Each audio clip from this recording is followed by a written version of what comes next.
Hello friends, मैं राहुल मुनीम आप सबका स्वागत करता हूं आपके अपने यूट्यूब चैनल आर के मुनीम केमिस्ट्री क्लासेस पर। प्रीवियस वीडियो में हम जो है गेट के क्वेश्चन सॉल्व कर रहे थे, उसी को हम कंटिन्यू करते हैं। ये हमारा लास्ट वीडियो है गेट के क्वेश्चंस का। तो देखिए फर्स्ट क्वेश्चन दे रखा है द बॉन्ड ऑर्डर फॉर। अब देखिए इसने अलग अलग स्पीसीज दे रखी है, उसका बॉन्ड ऑर्डर इसने पूछा है या हम कह सकते हैं उसका सीक्वेंस पूछा है। तो देखिए सबसे पहले हम लिख लेते हैं N2 O2 N2 minus and O2 minus. तो बॉन्ड ऑर्डर निकालने से पहले हम क्या करते हैं, इसका टोटल इलेक्ट्रॉन चेक कर लेते हैं। तो देखिए टोटल इलेक्ट्रॉन बात करें तो नाइट्रोजन का एटॉमिक नंबर 7 होता है, तो 7 2 14 14 इलेक्ट्रॉन हो जाएंगे। ऑक्सीजन का एटॉमिक नंबर होता है 8 8 2 16 16 इलेक्ट्रॉन हो जाएंगे। देखिए नाइट्रोजन में टोटल 14 इलेक्ट्रॉन थे, माइनस का मतलब एक इलेक्ट्रॉन आपने ऐड कर दिया तो 15 हो जाएंगे। ऑक्सीजन में आपके 16 इलेक्ट्रॉन थे, आपने एक इलेक्ट्रॉन ऐड कर दिया तो 17 हो जाएंगे। अब यहाँ पर आपको ये बात ध्यान रखनी है कि नाइट्रोजन और ऑक्सीजन का एमओ डायग्राम जो होता है वो अलग होता है, लेकिन यहाँ पर हमें बॉन्ड ऑर्डर निकालना है तो हम ट्रिक से सॉल्व करेंगे, हमें एमओ डायग्राम की जरूरत फिलहाल यहाँ पर नहीं है। अब देखिए ट्रिक मैंने आपको बताई थी कि अगर इलेक्ट्रॉन 14 है या उससे ज़्यादा है, कम भी हो सकते हैं, पूरी ट्रिक जो है मैं उसको और यहाँ बताने की जरूरत नहीं, क्योंकि यहाँ पर इलेक्ट्रॉन 14 से 17 दे रखे हैं तो मैं वो आपको बता देता हूँ। अगर इलेक्ट्रॉन 14 है तो बॉन्ड ऑर्डर 3 आता है, और जब आप इलेक्ट्रॉन इंक्रीज करते हैं तो बॉन्ड ऑर्डर जो है 0.5 क्या हो जाता है, डिक्रीज हो जाता है। ठीक है, तो ये आपका जो है बॉन्ड ऑर्डर यहाँ पर आपके आ गया। तो देखिए बहुत इजी था, बिल्कुल आपको टाइम नहीं लगा। 14 में आपके बॉन्ड ऑर्डर 3 है, 16 का बॉन्ड ऑर्डर 2 है, 15 का बॉन्ड ऑर्डर 2.5 है और 17 का बॉन्ड ऑर्डर 1.5 है। अब आपको क्या करना है, बॉन्ड ऑर्डर के फॉर्म में इसको अरेंज करना है। तो सबसे ज़्यादा बॉन्ड ऑर्डर नाइट्रोजन का है, तो देखिए ए और बी में है, सी और डी में नहीं है। उसके बाद सेकंड नंबर है N2 माइनस का 2.5। तो देखिए यहाँ पर आपके ए ऑप्शन जो है उसमें आपके नाइट्रोजन का बॉन्ड ऑर्डर है सबसे ज़्यादा, उसके बाद N2 माइनस का, फिर O2 का और O2 माइनस का। तो इसका आंसर जो है वो क्या हो जाएगा, ए।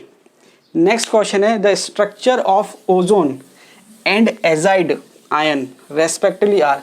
तो देखिए ओजोन और एजाइड आयन का इसने जो है स्ट्रक्चर पूछा है, तो मैं आपको डायग्राम बता देता हूँ ओजोन का। ओजोन की स्ट्रक्चर जो होती है वो इस टाइप से होती है, रेजोनेंस हाइब्रिड होता है या हम कह सकते हैं रेजोनेंस फॉर्म में होता है। तो यहाँ पर देखिए ये कोऑर्डिनेट बॉन्ड है, तो ये जो इसकी स्ट्रक्चर है क्या है, वी शेप है या बेंड शेप है। और वहीं पर अगर हम एजाइड आयन की बात करें,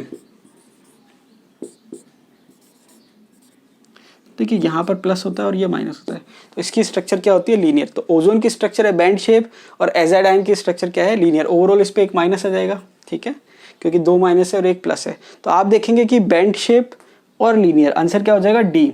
ओजोन की स्ट्रक्चर है बैंड शेप और एजाइड आयन की जो स्ट्रक्चर है वो क्या है, लीनियर। नेक्स्ट क्वेश्चन है the hybrid orbital used by bromine atom in BrF3R। तो देखिए हाइब्रिडेशन पूछ रहा है BrF3, बहुत ही सिंपल है, आपको मैंने फॉर्मूला बता रखा है हाइब्रिडेशन निकालने का, N = V + M + A - C / 2।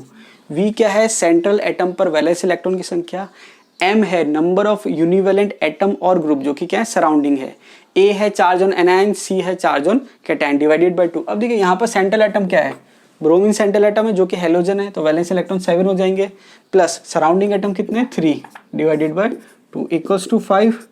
और देखिए 5 का मतलब हाइब्रिडेशन क्या होता है, sp3d। तो आंसर क्या हो जाएगा, sp3d। बहुत इजी है। नेक्स्ट क्वेश्चन है the first ionization potential of magnesium, aluminium, phosphorus, sulphur follow the order. अब देखिए सबसे पहले हमें ये देखना है कि आयोनाइजेशन पोटेंशियल होता क्या है। इसको हम आयोनाइजेशन एनर्जी भी कहते हैं। न्यूट्रल आइसोलेटेड गैसियस एटम में से आउटरमोस्ट शेल में जो इलेक्ट्रॉन है उसको निकालने के लिए जो मिनिमम एनर्जी रिक्वायर्ड होती है उसको हम कहते हैं आयोनाइजेशन पोटेंशियल या आयोनाइजेशन एनर्जी। तो देखिए यहाँ पर आपने क्या करा, अगर इसको हम समझे तो देखिए ये आपके कोई एटम है, मान लीजिए इसके आउटरमोस्ट शेल में इलेक्ट्रॉन है।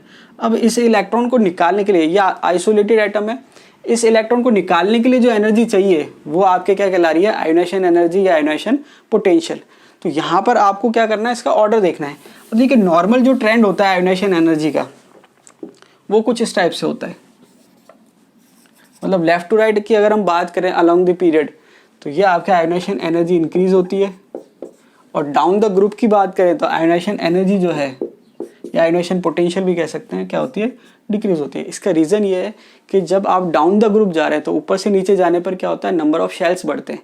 नंबर ऑफ शेल बढ़ने से साइज बढ़ता है, साइज बढ़ने से जो अट्रैक्शन फोर्स है, जो इफेक्टिव न्यूक्लियर चार्ज है, वो क्या हो जाता है, कम हो जाता है। तो इलेक्ट्रॉन जो है आसानी से निकल जाता है, मतलब कम एनर्जी में जो है निकल जाएगा, इसलिए आयोनाइजेशन पोटेंशियल या आयोनाइजेशन एनर्जी क्या हो रही है, कम हो रही है।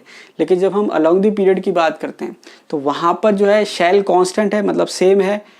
उसके बाद आप लेफ्ट टू राइट जब जा रहे हैं तो वहाँ पर क्या हो रहा है, नंबर ऑफ प्रोटॉन्स बढ़ रहे हैं, मतलब इफेक्टिव न्यूक्लियर चार्ज क्या हो रहा है, बढ़ रहा है, जिससे क्या होता है, इलेक्ट्रॉन निकालना डिफिकल्ट हो जाता है। इसलिए आयोनाइजेशन एनर्जी जो है या आयोनाइजेशन पोटेंशियल जो है वो क्या हो जाता है, बढ़ जाता है। ये मैंने आपको थ्योरी में नहीं बताया था। अब यहाँ पर इसने ऑर्डर पूछा है, तो देखिए ऑर्डर की अगर मैं बात करूँ तो मैग्नीशियम, एल्यूमिनियम, फॉस्फोरस और सल्फर। तो नॉर्मल अगर हम इस ट्रेंड को फॉलो करें तो लेफ्ट टू राइट क्या हो रहा है, बढ़ रहा है, लेकिन ये ऑर्डर एक्चुअल में नहीं आता है। उसका कारण क्या है कि अगर हम मैग्नीशियम और एल्यूमिनियम को कंपेयर करें तो मैग्नीशियम का कॉन्फ़िगरेशन होता है 3s2 और एल्यूमिनियम का कॉन्फ़िगरेशन होता है 3s2 3p1। तो यहाँ पर आपको ये ध्यान रखना है कि यहाँ पर मैग्नीशियम में s2 है कॉन्फ़िगरेशन, जो कि फुली फिल्ड है।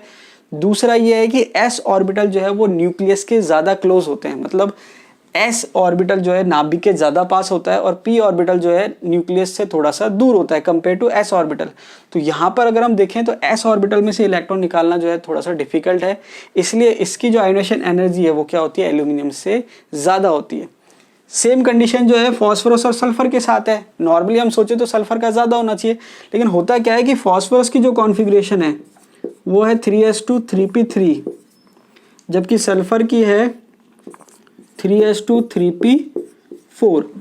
अब यहाँ पर फॉस्फोरस जो है वो हाफ फिल्ड है और हाफ फिल्ड कॉन्फ़िगरेशन जो होती है वो ज़्यादा स्टेबल होती है, इसलिए इसकी जो आयोनाइजेशन एनर्जी है वो क्या होगी, ज़्यादा होगी। तो अब आपने क्या देखा कि ओवरऑल ये ऑर्डर होना चाहिए था, लेकिन इसमें चेंज क्या आ गया, ये आपस में चेंज हो गए और ये आपस में चेंज हो गए। मतलब सबसे कम एल्यूमिनियम की हो जाएगी और सबसे ज़्यादा किसकी हो जाएगी, फॉस्फोरस की। तो अब आप देखेंगे सबसे कम एल्यूमिनियम की, ये दो केस में है, और सबसे ज़्यादा फॉस्फोरस की। तो आंसर क्या हो जाएगा इसका, सी। नेक्स्ट क्वेश्चन है, among the following the paramagnetic species is.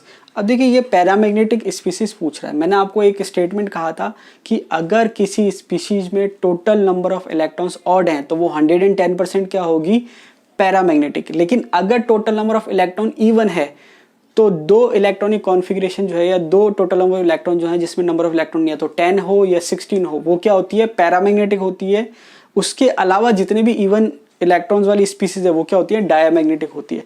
तो देखिए स्टेटमेंट क्या हुआ कि अगर टोटल इलेक्ट्रॉन ऑड हैं तो वो क्या हो जाएगी, पैरामैग्नेटिक, और अगर टोटल इलेक्ट्रॉन इवन है तो देखिए पैरामैग्नेटिक भी हो सकती है और डायमैग्नेटिक भी हो सकती है। मैक्सिमम केस में डायमैग्नेटिक होती है। पैरामैग्नेटिक कब होगी, या तो टोटल इलेक्ट्रॉन 10 हो या टोटल इलेक्ट्रॉन क्या हो, 16 हो। अब हम इन स्पीसीज को चेक करते हैं। बोरोन की बात करें तो बोरोन में टोटल इलेक्ट्रॉन कितने होते हैं, 10, ठीक है। कार्बन की बात करें तो टोटल इलेक्ट्रॉन कितने होते हैं, 12। O2 माइनस टोटल इलेक्ट्रॉन कितने हो गए, 18। और CO टोटल इलेक्ट्रॉन कितने हो गए, 14। तो देखिए यहाँ पर अगर आप इसको ध्यान रखें, यहाँ पर सब स्पीसीज में जो है इवन इलेक्ट्रॉन है, मतलब ये तो वहाँ यहाँ यूज नहीं आ रहा। लेकिन इवन में अगर हम बात करें तो पैरामैग्नेटिक किस केस में, या तो टोटल इलेक्ट्रॉन 10 हो या 16 हो। देखिए 10 किस केस में, बोरोन के केस में। इसका मतलब यह है कि जो बोरोन है वो क्या हो जाएगा, पैरामैग्नेटिक हो जाएगा। आप इसको चाहें तो एमओ डायग्राम से भी सॉल्व कर सकते हैं, लेकिन वहाँ आपके जो है टाइम अननेसेसरी बहुत ज़्यादा क्या हो जाएगा, कंज्यूम हो जाएगा। यहाँ पर आप बहुत ही कम समय में जो है आंसर निकाल सकते हैं और कोई गलती के चांस नहीं है। नेक्स्ट क्वेश्चन है, the compound SiH3 whole thrice N is expected to be. अब देखिए आपने एक चीज़ नोटिस करी होगी कि प्रीवियस ईयर के क्वेश्चन सॉल्व करने का बेनिफिट यही है कि आपने ये देखा कि कौन कौन से टॉपिक से क्वेश्चन आ रहे हैं, और आपने देखा कि ये वाला जो मॉलिक्यूल है ये कई बार आ चुका है। तो इससे आपको क्या होगा कि एक चीज़ पता चल जाएगी कि क्या इंपॉर्टेंट है और क्या इंपॉर्टेंट नहीं है, और आप उसकी प्रैक्टिस करेंगे तो आपको वैसे ही सॉल्व हो जाएगा। अब आपको पता है कि ये जो है बैक बॉन्डिंग का केस है, तो यहाँ पर इसने कंपेयर किया है NCH3 होल थ्राइस को, ठीक है। मैं लिख देता हूँ यहाँ पर, ये आपके पायरामिडल की कंडीशन है और ये हाइब्रिडेशन है यहाँ पर sp3। दूसरा है आपके NSiH3 का होल थ्राइस, दूसरा क्या है आपके NSiH3 का होल थ्राइस, और बैक बॉन्डिंग है, नाइट्रोजन जो है सिलिकॉन को बैक बॉन्ड देता है, ये आपके रेजोनेंस हाइब्रिड में है, ठीक है, तीनों पे जो है बैक बॉन्डिंग है, पार्शियल फॉर्म में होती है। अब यहाँ पर आप स्ट्रक्चर की बात करें तो ये पायरामिडल है और ये प्लेनर, इसका हाइब्रिडेशन क्या हो जाएगा sp2। तो ये तो बात हो गई स्ट्रक्चर की। दूसरी बात क्या है कि यहाँ पर इसका लोन पेयर फ्री है, यहाँ पर क्या है इसका लोन पेयर फ्री है, तो ये दूसरी स्पीसीज को जो है अपना लोन पेयर दे सकता है, और जो स्पीसीज लोन पेयर देती है वो लुईस बेस होती है। तो यहाँ पर इसकी बेसिक टेंडेंसी ज़्यादा है, क्यों? क्योंकि यहाँ पर इसका जो लोन पेयर है वो बैक बॉन्डिंग में इन्वॉल्व हो रहा है। तो अब आप इसको जब कंपेयर करेंगे तो इसकी बेसिक स्ट्रेंथ कम है और ये क्या है प्लेनर है। तो यहाँ पर जब आप ऑप्शन चेक करेंगे the compound SiH3 whole thrice N is expected to be, तो देखिए पहला तो ये पायरामिडल नहीं है, प्लेनर हो सकता है एंड लेस बेसिक, बिल्कुल सही है। एक तो ये प्लेनर है और दूसरा इसकी बेसिक स्ट्रेंथ जो है वो क्या है कम है। नेक्स्ट है among the following orbitals of a diatomic molecule the bonding one is. अब देखिए ये पूछ रहा है कि इनमें से बॉन्डिंग ऑर्बिटल कौन सा है। तो मैंने आपको जब एमओ डायग्राम बताए थे वहां पर मैंने आपको मॉलिक्यूलर ऑर्बिटल की सिमेट्री की समरी करवाई थी। मैंने आपको वहां कहा था कि अगर सिग्मा बॉन्डिंग ऑर्बिटल है, क्या है सिग्मा बॉन्डिंग, तो वो जीरेड होंगे, और सिग्मा एंटी बॉन्डिंग ऑर्बिटल जो होंगे वो अनजीरेड होंगे। पाई के साथ जस्ट रिवर्स हो जाता है, पाई बॉन्डिंग जो होते हैं वो अनजीरेड होते हैं और पाई एंटी बॉन्डिंग जो होते हैं वो क्या होते हैं जीरेड होते हैं। अब ये क्वेश्चन में क्या पूछ रहा है, among the following orbital of a diatomic molecule the bonding one is, ये बॉन्डिंग वाला पूछ रहा है। तो बॉन्डिंग या तो सिग्मा जी हो सकता है या पाई ये हो सकता है, क्योंकि ये तो एंटी बॉन्डिंग है। अब आप चेक कर लीजिए ऑप्शन में सिग्मा जी दे रखा है या पाई यू दे रखा है, 1 sigma you, 2 sigma you, 2 pi you और 2 पाई जी। तो देखिए यहाँ पर पाई यू आंसर है, तो इसका मतलब इसका आंसर क्या हो जाएगा सी। नेक्स्ट क्वेश्चन है among the following molecules the shortest bond length is to be found in. ये कह रहा है कि किसकी बॉन्ड लेंथ जो है सबसे कम है। तो यहाँ पर जो कंसेप्ट काम आता है वो है bond length is inversely proportional to bond order. तो यहाँ पर आपको क्या करना है, बॉन्ड ऑर्डर निकालना है। तो सबसे पहले आप देखेंगे कि मैंने आपको एक ट्रिक बता रखी है, अगर टोटल इलेक्ट्रॉन की संख्या 10 है, 11 है, 12 है, 13 है, 14 है, 15 है, 16 है, 17 है, 18 है। देखिए अगर टोटल इलेक्ट्रॉन की संख्या 14 है तो बॉन्ड ऑर्डर 3 होता है। उसके बाद जब आप इलेक्ट्रॉन ऐड करेंगे या रिमूव करेंगे तो वहाँ पर 0.5 जो है बॉन्ड ऑर्डर जो है चेंज हो जाएगा या डिक्रीज हो जाएगा, हम कह सकते हैं। तो 14 यहाँ पर है, 13 बॉन्ड ऑर्डर है, तो 13 इलेक्ट्रॉन के लिए बॉन्ड ऑर्डर हो जाएगा 2.5, 12 के लिए हो जाएगा 2, 11 के लिए हो जाएगा 1.5, 10 के लिए हो जाएगा 1। और जब आप इलेक्ट्रॉन बढ़ाएंगे तो भी बॉन्ड ऑर्डर जो है वो क्या हो जाएगा 0.5 डिक्रीज हो जाएगा। तो देखिए 15 के लिए कितना हो जाएगा 2.5, 16 के लिए हो जाएगा 2, 17 के लिए 1.5 और 18 के लिए 1। अब ये कह रहा है बॉन्ड ऑर्डर निकालना है। तो देखिए हमने मॉलिक्यूल लिखा है C2, नाइट्रोजन, ऑक्सीजन और फ्लोरीन। अब आप यहाँ टोटल इलेक्ट्रॉन चेक करेंगे तो कार्बन में 12 है, नाइट्रोजन में 14 है, ऑक्सीजन में 16 है, फ्लोरीन में 18 है। तो जब आप इनका बॉन्ड ऑर्डर चेक करेंगे तो देखिए 12 का मतलब बॉन्ड ऑर्डर कितना हो गया 2, तो बॉन्ड ऑर्डर 2 आ जाएगा। नाइट्रोजन में इलेक्ट्रॉन 14 है तो बॉन्ड ऑर्डर कितना आ जाएगा 3, ऑक्सीजन में इलेक्ट्रॉन 16 है, बॉन्ड ऑर्डर कितना आ जाएगा 2, फ्लोरीन में इलेक्ट्रॉन 18 है, बॉन्ड ऑर्डर कितना आ जाएगा 1। तो यहाँ पर आपके जो सबसे ज़्यादा बॉन्ड ऑर्डर आ रहा है वो आ रहा है नाइट्रोजन का। तो बॉन्ड लेंथ सबसे कम किसकी हो जाएगी, नाइट्रोजन की। इसका अगला क्वेश्चन है which of the following diatomic molecule would be stabilised by the removal of an electron. इसका मतलब ये कह रहा है कि कौन सा मॉलिक्यूल या आयन ऐसा है जिसमें से अगर आप इलेक्ट्रॉन निकालेंगे तो वो स्टेबल हो जाएगा। इसका इनडायरेक्ट मीनिंग ये है कि कौन सा मॉलिक्यूल और आयन ऐसा है जिसमें से अगर आप इलेक्ट्रॉन निकालेंगे तो उसका बॉन्ड ऑर्डर बढ़ जाएगा। तो यहाँ पर आपको 2 बार बॉन्ड ऑर्डर निकालना है, एक बार स्टार्टिंग में और एक बार इलेक्ट्रॉन निकालने के बाद। तो देखिए ट्रिक आपके पास लिखी हुई है बॉन्ड ऑर्डर की। सबसे पहले हम क्या करते हैं, स्टार्टिंग वाला बॉन्ड ऑर्डर निकालते हैं। तो मैंने कहा कार्बन है C2, उसके बाद है Cn-, उसके बाद है नाइट्रोजन, उसके बाद है ऑक्सीजन। तो यहाँ पर आप अगर इनके इलेक्ट्रॉन देखें तो कार्बन के इलेक्ट्रॉन 12 हैं, Cn- में इलेक्ट्रॉन होंगे 14, नाइट्रोजन में इलेक्ट्रॉन होंगे 14 और ऑक्सीजन में हो जाएंगे 16। तो जब आप इनका बॉन्ड ऑर्डर निकालेंगे तो देखिए 12 का बॉन्ड ऑर्डर कितना आएगा 2, 14 का आएगा 3, 14 का 3 और 16 का आ जाएगा 2। अब आपने क्या करा, इनमें से एक एक इलेक्ट्रॉन निकाल दिया। तो एक एक इलेक्ट्रॉन निकाल दिया तो यहाँ जो इलेक्ट्रॉन थे वो एक एक क्या हो जाएंगे, कम हो जाएंगे। तो 12 से कितने हो गए 11, 14 से कितने हो गए 13, 14 से 13, 16 से 15। अब नया बॉन्ड ऑर्डर अगर हम निकालें तो देखिए 11 इलेक्ट्रॉन के लिए बॉन्ड ऑर्डर कितना आ रहा है 1.5, 13 के लिए कितना आ रहा है 2.5, 13 के लिए 2.5 और 15 के लिए बॉन्ड ऑर्डर कितना आ रहा है, ये रहा 2.5। तो अब आपको ये चेक करना है कि बॉन्ड ऑर्डर किस में बढ़ा। तो देखिए पहले 2 था, बाद में 1.5 हो गया, डिक्रीज हुआ। पहले 3 था, बाद में 2.5 हो गया, डिक्रीज हो गया। पहले 3 था, बाद में 2.5 हो गया, डिक्रीज हो गया। लेकिन पहले 2 था, बाद में 2.5 हो गया, मतलब इंक्रीज हो गया। तो ऑक्सीजन के केस में इलेक्ट्रॉन निकालने पर बॉन्ड ऑर्डर बढ़ रहा है। तो ये कह रहा है which of the following diatomic molecule would be stabilised by the removal of an electron. तो ऑक्सीजन का बॉन्ड ऑर्डर 2 था, लेकिन अगर आप इलेक्ट्रॉन निकालेंगे तो वहां उसका बॉन्ड ऑर्डर बढ़ जाएगा। तो इसका आंसर हो जाएगा डी। आज का हमारा लास्ट क्वेश्चन है the molecule that does not possess a permanent dipole moment is. कौन सा मॉलिक्यूल ऐसा है जिसमें परमानेंट डायपोल मोमेंट नहीं होता। तो देखिए फर्स्ट दे रखा है NF3। NF3 की अगर हम स्ट्रक्चर की बात करें तो पायरामिडल होता है, फ्लोरीन की इलेक्ट्रोनेगेटिविटी ज्यादा होती है, ये अपनी तरफ अट्रैक्ट करेगा और लोन पेयर अपनी तरफ अट्रैक्ट करेगा। लेकिन इसका रिजल्टेंट डायपोल मोमेंट 0 नहीं होगा क्योंकि ये रेगुलर शेप नहीं है। दूसरा है BF3। अब देखिए BF3 के केस में क्या होता है, स्ट्रक्चर होती है ट्राइगोनल प्लेनर और ये रेगुलर शेप है।